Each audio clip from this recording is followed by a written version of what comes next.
স্বাগত ডিবিসি নির্বাচিত সংবাদে। জুলাই গণহত্যা নিয়ে জাতিসংঘের রিপোর্টকে স্বাগত জানিয়েছে অন্তর্বর্তী সরকার।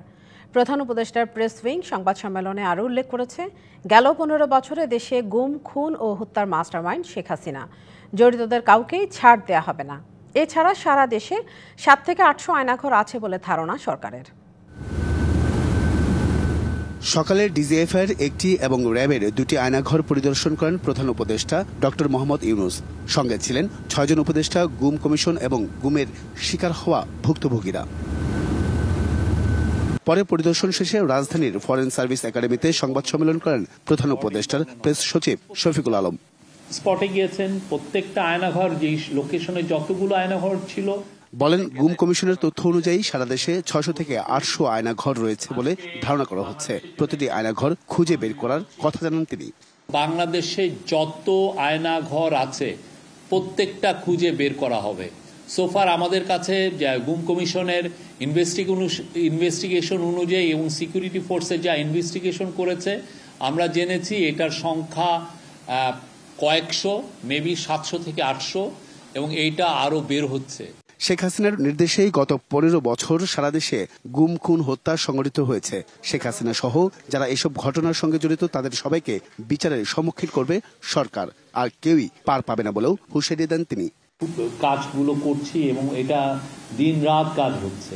কোথায় কোথায় আয়নাঘর আছে, কারা কারা ইনভলভ ছিল, কারা কারা কাদের কাদের নামগুলো আসছে, সেগুলোকে পুঙ্খানুপুঙ্খভাবে বিচার করা, কে কে এখানে অর্ডার দিত, সেগুলো আমরা ইনভেস্টিগেট করছি। হিউম্যান রাইটসের প্রতিবেদন পর্যালোচনা করে তাদের সুপারিশ বাস্তবায়ন করবে সরকার। Ariful Islam, DBC news, Dhaka.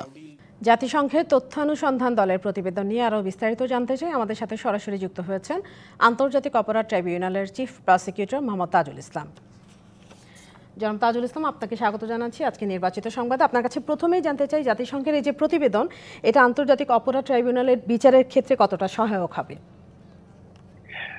এটা পুরোপুরি আমাদেরকে সাহায্য করবে, কারণ জাতিসংঘ ইন্ডিপেন্ডেন্টলি এই তদন্তটা করেছেন এবং জাতিসংঘে তদন্ত করে যে বিষয়গুলো রিপোর্টে তাদের প্রকাশ করেছেন, তার সাথে আমরা যে তদন্ত করছি, অর্থাৎ আমাদের তদন্ত সংস্থা যে ধরনের তদন্ত করছে তার হুবহু মিল আমরা দেখতে পেয়েছি। এবং জাতিসংঘ তাদের সোর্সগুলো ব্যবহার করেছেন, টেকনোলজি ব্যবহার করেছেন এবং তারা খুব সুস্পষ্টভাবে দেখিয়েছেন যে এটা শেখ হাসিনার নির্দেশে এবং তার অধস্তন যে সমস্ত লোকেরা ছিলেন, বিশেষ করে আওয়ামী লীগের সাধারণ সম্পাদক, স্বরাষ্ট্রমন্ত্রী, এই তাদের নির্দেশে যে ছাত্র জনতাকে হত্যা করা হয়েছে সেটা কিন্তু সুস্পষ্টভাবে প্রমাণিত হয়েছে।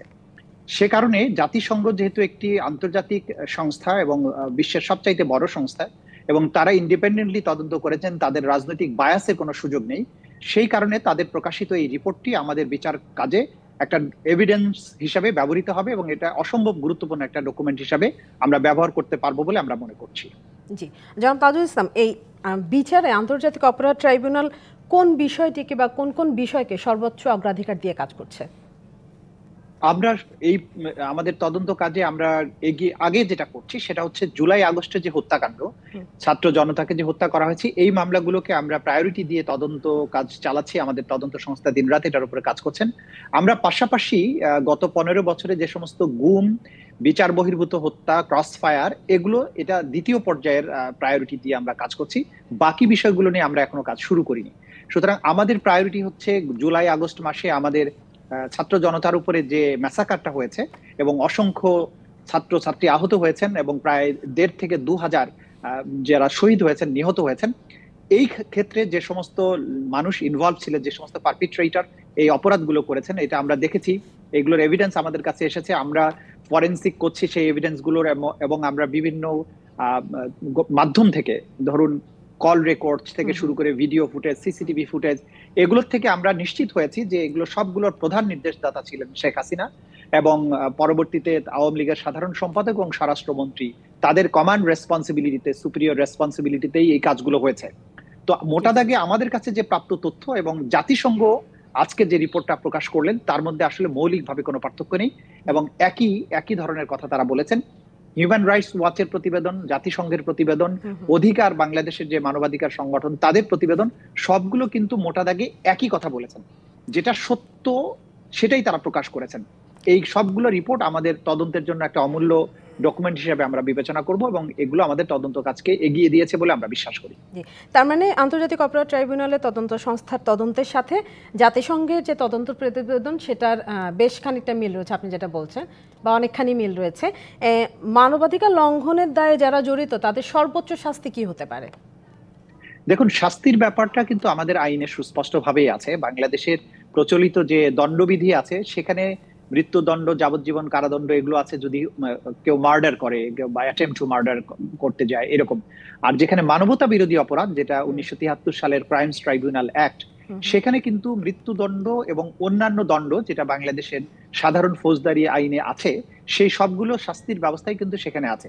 সুতরাং আপনি বলতে পারেন যে এই অপরাধ প্রমাণিত হলে কারো মৃত্যুদণ্ড হতে পারে, যাবজ্জীবন কারাদণ্ড হতে পারে, বিভিন্ন মেয়াদের কারাদণ্ড হতে পারে।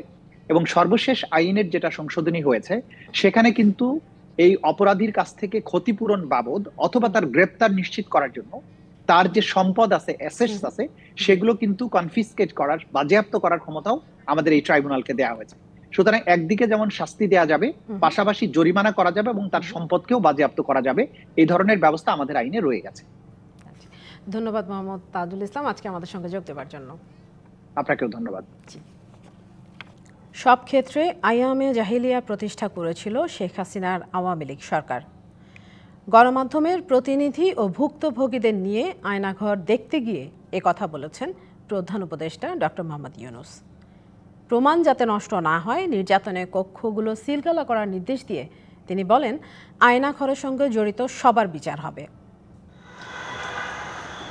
রাষ্ট্রীয় বাহিনীর মাধ্যমে বিভিন্ন শ্রেণীর মানুষকে তুলে নিয়ে বিশেষ জায়গায় রাখা হতো। এ নিয়ে সংবাদ প্রতিবেদন প্রকাশিত হলে আয়নাঘর নামে বিষয়টি প্রকাশ্যে আসে। শেখ হাসিনা সরকারের ক্ষমতা হারানোর পর আয়নাঘর থেকে ফিরে আসাদের বয়ানে উঠে আসে এর ভয়াবহতা। গত 6 ফেব্রুয়ারি উপদেষ্টা পরিষদের সভার সিদ্ধান্ত অনুযায়ী বুধবার দেশ বিদেশের গণমাধ্যমের প্রতিনিধি ও ভুক্তভোগীদের নিয়ে আয়নাঘর দেখতে যান প্রধান উপদেষ্টা ডক্টর মোহাম্মদ ইউনূস। প্রতিরক্ষা গোয়েন্দা মহাপরিদপ্তরের যৌথ জিজ্ঞাসাবাদ, র্যাব 2 এর CPC-3 এর ভেতরের সেল এবং র্যাব সদর দপ্তরের টাস্ক ফোর্স ইন্টেলিজেন্স সেক্টর ঘুরে দেখেন তারা। পরিদর্শন শেষে প্রধান উপদেষ্টা বলেন, শেখ হাসিনার শাসনামলে দেশে অন্ধকার যুগ প্রতিষ্ঠিত হয়েছিল, আর যারা এমন কাজে জড়িত তাদের বিচার হবে। নৃশংস অবস্থা, প্রতিটি জিনিস যে হয়েছে এখানে যতটাই শুনি অবিশ্বাস্য মনে হয়। এটা কি আমাদেরই জগৎ, এটা কি আমাদেরই সমাজ, আমরা এটা করলাম? এবং যারা নিগৃহীত হয়েছে, যারা এটা শিকার হয়েছে, তারা আমাদের সঙ্গে আছে, তাদের মুখের থেকে শুনলাম কিভাবে হয়েছে। কোনো ব্যাখ্যা নাই। গত সরকার এই আইএমএ জাহেলিয়াতকে প্রতিষ্ঠিত করে গেছে সর্বক্ষেত্রে। এটা তার একটা নমুনা। প্রমাণ হিসেবে নির্যাতনের কক্ষগুলো সিলগালা করার নির্দেশ দেন প্রধান উপদেষ্টা। যারা করেছে তাদের জন্য আমরা কেন বক্তব্য হতে যাব?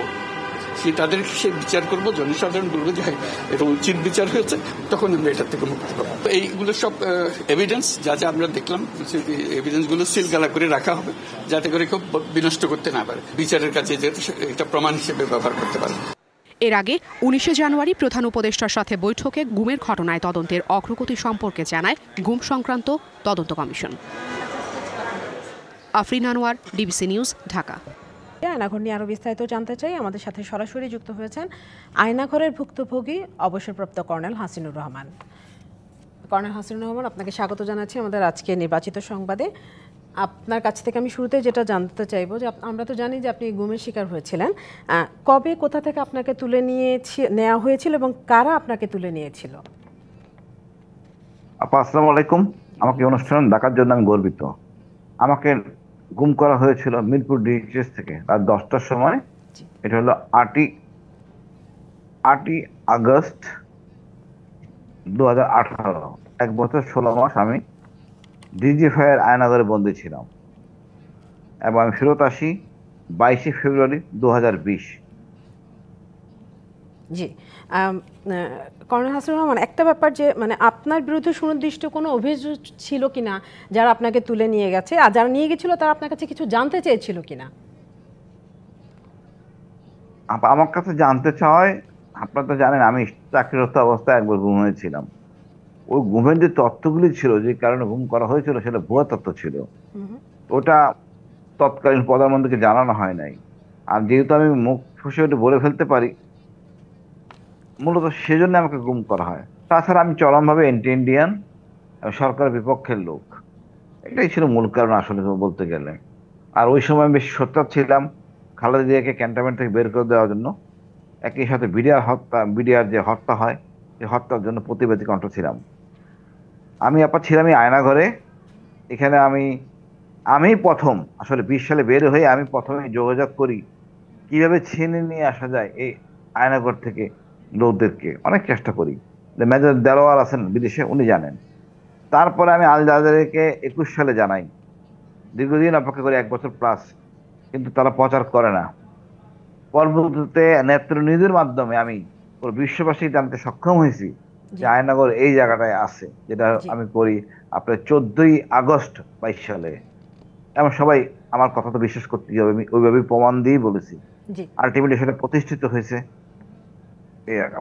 জি, কর্নেল হাসিনুর রহমান, আপনি তো ভুক্তভোগী, আপনার কাছ থেকে একটু আমরা আয়নাঘরের বর্ণনাটা শুনতে চাই যে কেমন ছিল জায়গাটা। বলতাম আজকে খুব কষ্ট লাগতেছে এই আয়নাঘরের জন্য। আমি 2-3-2.5 বছর অসংখ্য মামলা নিয়ে দৌড়াইছি। কেন আমি আয়নাঘরটা প্রকাশ করলাম? আজকে প্রধান উপদেষ্টা গেলেন, আমি এটা বিশ্ববাসীর ক্ষেত্রে নিয়ে আসলাম, আমাকে ডাকা হয়নি। আমি জানি না, আমি যতটা শুনছি গুম কমিশন নাবিলা এখানে জড়িত। উনি হয়তো আমার নামটা দেননি। ওনার সাথে গত রাতে আমার 10টায় কথা হয়েছিল, জিনিসটা দেশবাসী আরো পরিষ্কার হতো। তারপরেও বলি, 2টা কম্পার্টমেন্ট ছিল গুম হাউসের। একটা 10 জনের, একটা হলো কি আপনার 14+ হইতে পারে। ওটা পুরানো কমপ্লেক্স, যেটাকে আমরা বলি জয়েন্ট ইন্টারোগেশন সেল। এর সাথে মিলিয়ে করা হয়েছে 10 জনের সেল। এই 10 জনের সেলটা খুবই কষ্টদায়ক এবং পানিশমেন্ট সেল। ছোট ছোট সেল, যা প্রচন্ড গরম। আপনি যদি কয়েকদিন থাকেন, কোনো কারণ ছাড়াই মারা যেতে পারেন, এত গরম, এত হিট। তাহলে ওই ফ্লোরটা, ছাদ ঢালাইটা ছোট, মানে পর্যাপ্ত ছিল না, যার জন্য প্রচন্ড গরম। আর এই মনে করেন 10 জনের জন্য, 10 জন মানে অন্যান্য পুরোনো কমপ্লেক্সের লোকরা আমাদের এই বাথরুম ইউজ করতো। এবং এই বাথরুমে আমাদেরকে দেওয়া হতো, বিশেষ করেন আপনি লজ্জা, 1.5 ফুট পরিমাণে একটা গামছা। যে গামছা আমরা 5-7 জন মিনিমাম ব্যবহার করতাম। তা থেকে রোগ ছড়াতো। টুথব্রাশ দিত, খুবই নিম্নমানের, সবগুলো এক জায়গায় থাকতো। এক্ষেত্রে মানুষগুলো এখানে থাকতো অত্যাচার, নির্মম, আতঙ্কে, সবাই পাগল। কার টুথব্রাশ কে ব্যবহার করতেছে লজ্জায় বলতে খারাপ লাগে, আমি ব্যবহার করতে পারতাম না। পরে আঙ্গুল দিয়ে আমি তাৎপর্য করতাম। এখন ব্রিগেডিয়ার জেনারেল আজমি, আরমান, তাদেরকে রাখা হয়েছে খুব ভালো জায়গায়। উপদেষ্টা ওনাদের কথা শুনছেন আজকে, মাইকেল চাকমাকে নেওয়া হয় নাই, তাহলে আরো অনেক কিছু জানতে পারতাম আমরা। যা হোক, তারপরও বলবো যে উপদেষ্টা এখানে গেছেন, আমি ওনাকে ধন্যবাদ দিই। আর এই বৈষম্য কাজ যে নাবিলা গুম কমিশনের কাজটা ঠিক হয় নাই। জাতি সত্য কথা জানতে পারতো, অন্যান্য মিডিয়াও জানতে পারতো কোথায় কোনটা কি ছিল। আমি সম্পূর্ণ জানি। আমি তো সবার আগে আনছি কোথায় কি ছিল, অ্যাড্রেস কোথায়, কোথায় এন্ট্রি। এনারা তো কেউ বলে নাই সব তো আমি বলছি। এবং 5ই আগস্ট আমি এই ক্যান্টনমেন্টের সামনে, মানে কচু খেতে ব্রিগেডিয়ার হাসান নাসির সহ ইভেন মারুজ্জামান, কূটনীতি মারুজ্জামান, যে আদিলুজ্জামান ভাইয়ের আত্মীয়, ফুটপাতে বসে ওনাদের মুক্তি দেই, মুক্তির জন্য আন্দোলন করি। রাত 12টা পর্যন্ত আমরা ওখানে ছিলাম। এনাদের একটা লজ্জা শরম নাই, মারুজ্জামানকে ডাকতে পারতো সাথে, এবং হাসান নাসির, ব্রিগেডিয়ার হাসান নাসিরকে ডাকতে পারতো, আমাকে ডাকতে পারতো। আমি জানি না এই বুড়া বয়সে আমার কি কৃতিত্বের কি আছে। আমি ওই সময় এই প্রকাশ করার জন্য আমার 12টা মামলা, আইসিটি মামলা, এই বিশ্ববাসীকে জানানোর জন্য 22 সালে। কি আর বলবো, আমার কিছু বলার নাই। তারপর বলবো আমি কৃতজ্ঞ যে একটা ইউনুস ওখানে গেছেন, আমাদের পাঠালেন। আমি জানি না মায়ের ডাকে লোকরা গেছেন কিনা, যা উচিত ছিল। এই সময়টা ঠিক হয় নাই। অসংখ্য ধন্যবাদ আমাদের সঙ্গে আজকে যোগ দেওয়ার জন্য। অক্টোবরে জুলাই গণহত্যার 2 থেকে 3টি মামলার রায় হবে, আইন উপদেষ্টার এমন বক্তব্যে অসন্তোষ প্রকাশ করেছে আন্তর্জাতিক অপরাধ ট্রাইব্যুনাল চেয়ারম্যান গোলাম মর্তুজা মজুমদার। বলেন, ভবিষ্যতে এমন হলে আইনি ব্যবস্থা নেওয়া হবে। তদন্ত শেষের আগেই মামলা নিয়ে আইন উপদেষ্টার মন্তব্যে তিনি হুঁশিয়ার করে বলেন, ট্রাইব্যুনালে কখন কার রায় হবে তা নিয়ে বাইরের কেউ মন্তব্য করতে পারবেন না। সচিবালয়ে মঙ্গলবার এক জরুরি সংবাদ সম্মেলনে আইন উপদেষ্টা সাংবাদিকদের জুলাই গণহত্যার বিচারিক কার্যক্রমের ধারাবাহিকতা তুলে ধরেন। জানান, অক্টোবরেই হবে বেশ কিছু মামলার রায়। অক্টোবরের মধ্যে আমরা ৩-৪টা মামলার রায় পেতে যাচ্ছি বলে আশা করি। কিন্তু তদন্ত শেষ হওয়ার আগেই মামলা নিয়ে আইন উপদেষ্টার এমন মন্তব্যে অসন্তোষ প্রকাশ করেছে আন্তর্জাতিক অপরাধ ট্রাইব্যুনাল। আমাদের তদন্ত কার্যক্রম সম্পন্ন করার জন্য আরও বেশ কিছু সময় প্রয়োজন। ভবিষ্যতে এমন ঘটলে আইনি ব্যবস্থা নেওয়ার হুঁশিয়ারি দেয় আদালত। আমাকে ট্রাইব্যুনাল বলেছেন যে যারা যে কর্নার থেকেই এই ধরনের কথা ট্রাইব্যুনাল সম্পর্কে বলছেন তাদেরকে বলে দিতে যে যেন এই ধরনের কোনো কথা ট্রাইব্যুনাল সম্পর্কে ভবিষ্যতে না বলা হয়। যদি এই ধরনের ট্রাইব্যুনালের স্পর্শ করে এই ধরনের কথা ভবিষ্যতে বলা হয় তাহলে ট্রাইব্যুনাল তার আইনগত ব্যবস্থা গ্রহণ করবে। এর আগে সকালে সাবেক সেনা কর্মকর্তা জিয়াউল আহসানকে হাজির করা হয় ট্রাইব্যুনালে। শুনানি শেষে গুমের মামলায় তাকে গ্রেফতার দেখানো হয়। একই সাথে আগামী 20 এপ্রিল এই মামলার তদন্ত প্রতিবেদন দাখিলের নির্দেশ দিয়েছে ট্রাইব্যুনাল। আমরা তদন্ত প্রতিবেদন জমা দেওয়ার জন্য 2 মাস সময়ের প্রার্থনা করেছিলাম। মাননীয় ট্রাইব্যুনাল আমাদের আবেদন মঞ্জুর করেছেন। আগামী 20/4/2025 তারিখে তদন্ত প্রতিবেদন জমা দেওয়ার জন্য তারিখ নির্ধারণ করেছে। এছাড়া রামপুরায় জুলাই আগস্ট গণহত্যার ঘটনায় 2 পুলিশ কর্মকর্তার বিরুদ্ধে গ্রেপ্তারি পরোয়ানা জারি করা হয়েছে বলেও জানায় আদালত। ট্রাইব্যুনাল মঞ্জুর করে এই 2জন পুলিশ কর্মকর্তার বিরুদ্ধে গ্রেপ্তারি পরোয়ানা জারি করেছে। Vijayan Kumar Das, DBC news, Dhaka. 4 জেলায় সমাবেশের মধ্য দিয়ে শুরু হলো 64 জেলা ও মহানগরে বিএনপির কর্মসূচির। নিত্যপণ্যের মূল্য সহনীয় পর্যায়ে রাখা, আইনশৃঙ্খলা পরিস্থিতির উন্নতি, নির্বাচনের রোডম্যাপ ঘোষণা এবং পতিত ফ্যাসিস্টদের বিভিন্ন চক্রান্ত মোকাবিলা সহ দাবিতে এই কর্মসূচি চলবে রোজার আগ পর্যন্ত। সুনামগঞ্জ পুরাতন বাস স্টেশন এলাকায় স্থানীয় এবং কেন্দ্রীয় নেতাকর্মীদের উপস্থিতিতে সমাবেশ শুরু হয় দুপুরে। প্রশাসনে ঘাপটি মেরে বসে থাকা ফ্যাসিস্টদের খুঁজে বের করার আহ্বান জানান বিএনপি চেয়ারপারসন উপদেষ্টা আরিফুল হক চৌধুরী। সাধারণ মানুষকে স্বস্তি দিতে রমজানের আগে নিত্যপণ্যের দাম কমানোর দাবি জানানো হয়। অন্যদিকে সিরাজগঞ্জের ইসলামিয়া সরকারি কলেজের মাঠে সমাবেশে স্থায়ী কমিটির সদস্য নজরুল ইসলাম খান গণতান্ত্রিক যাত্রাপথে উত্তরণের জন্য দ্রুত নির্বাচনী রোডম্যাপ ঘোষণার দাবি জানান। এছাড়া কেন্দ্রীয় কর্মসূচির অংশ হিসেবে খুলনা এবং লালমনিরহাটেও সমাবেশ করছে বিএনপি।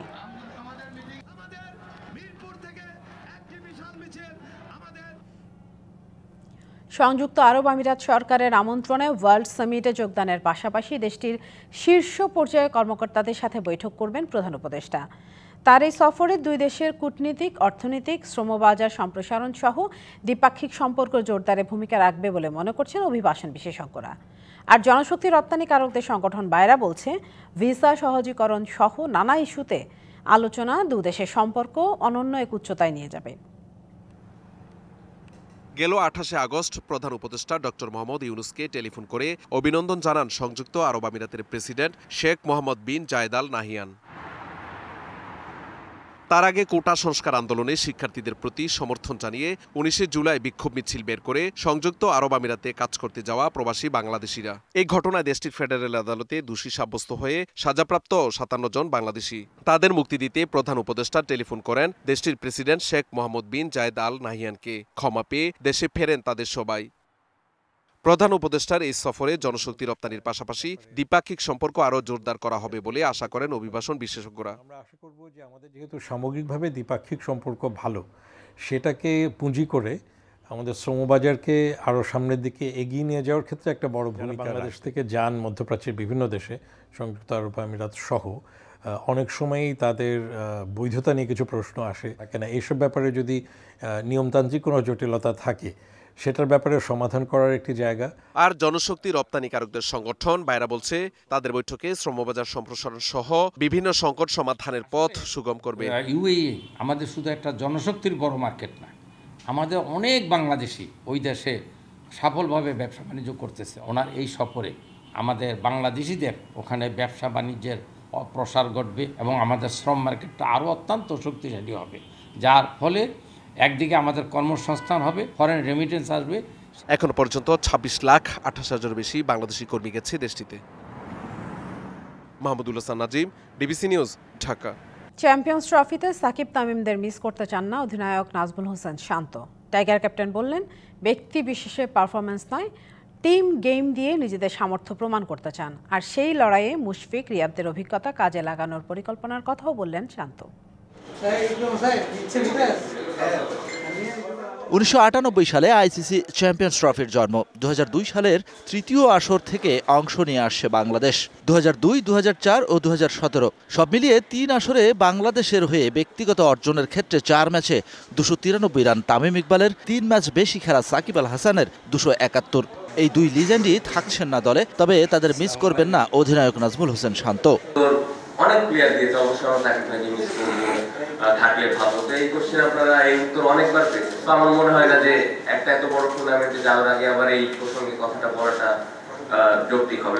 অবসরে রয়েছেন তামিম ইকবাল, আর চ্যাম্পিয়ন্স ট্রফি খেলে অবসর নেওয়ার কথা থাকলেও শেষ পর্যন্ত হয়ে উঠছে না সাকিবের। শান্ত বললেন, ব্যক্তি বিশেষ নয়, দলীয় পারফরমেন্স দিয়েই জিততে হবে ম্যাচ। সেক্ষেত্রে মুশফিক রিয়াদদের অভিজ্ঞতাকে কাজে লাগাতে চান বাংলাদেশ অধিনায়ক। যে জিনিসটা আমি চাইবো রিয়াদ ভাই, মুশফিক ভাইয়ের কাছে, তাদের এক্সপেরিয়েন্সটা যেন প্রত্যেকটা প্লেয়ারের কাছে দেয়, এবং মাঠের ভিতরে স্পেশালি যখন খেলাটা চলবে তাদের ভেতরে যদি কোনো আইডিয়াস থাকে অবশ্যই যেন এটা ওই প্লেয়ার থেকে শেয়ার করে।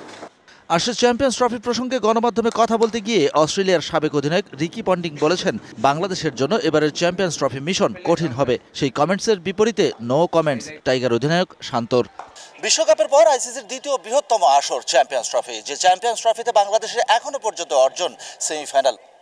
শান্ত বললেন, এবার সেই সেমিফাইনালের ব্যারিয়ার ভেঙে ফাইনালে যেতে চায় বাংলাদেশ, জিততে চায় trophy. Shahan Papon, DBC news, Dhaka.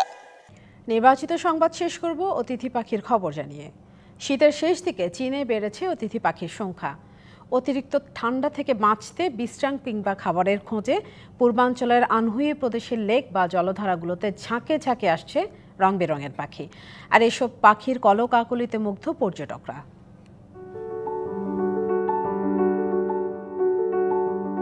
এ যেন পাখির মেলা। বিশ্রাম আর খাবারের খোঁজে চীনের পূর্বাঞ্চলের লেক জলাশয় জুড়ে এখন নানা রং ও প্রজাতির পাখির আনাগোনা। ফেব্রুয়ারির প্রথম সপ্তাহে শেষ হওয়া বসন্ত উৎসবের ছুটির পর আনহুই প্রদেশের টংলিং শহরে আসতে শুরু করে পরিযায়ী পাখি। পাখির ভিড়ে ঢাকা পড়ে জলরাশি। চেনিয়াওহু শহরের জলাধারগুলো এখন মুখর অতিথি পাখির কলকাকলিতে। আছে রাজহাঁস, স্পট বিল সহ নানা প্রজাতির হাঁস। পাখিদের এই বিচরণ, খুনসুটি, ওড়াউড়ি দেখে মুগ্ধ পর্যটকরা। এজন্য লেক জলাশয় এলাকায় ভিড় করেন নানা শ্রেণী পেশার মানুষ। Mousumi Shanta, DBC news desk. DBC নির্বাচিত সংবাদে এই ছিল এখনকার মতো। ডিবিসি নিউজের সংবাদগুলো পড়তে ভিজিট করুন dbcnews.tv আর ভিজিট করুন ডিবিসি নিউজের ফেসবুক পেজ এবং ইউটিউব চ্যানেল। ডিবিসির সঙ্গে থাকুন।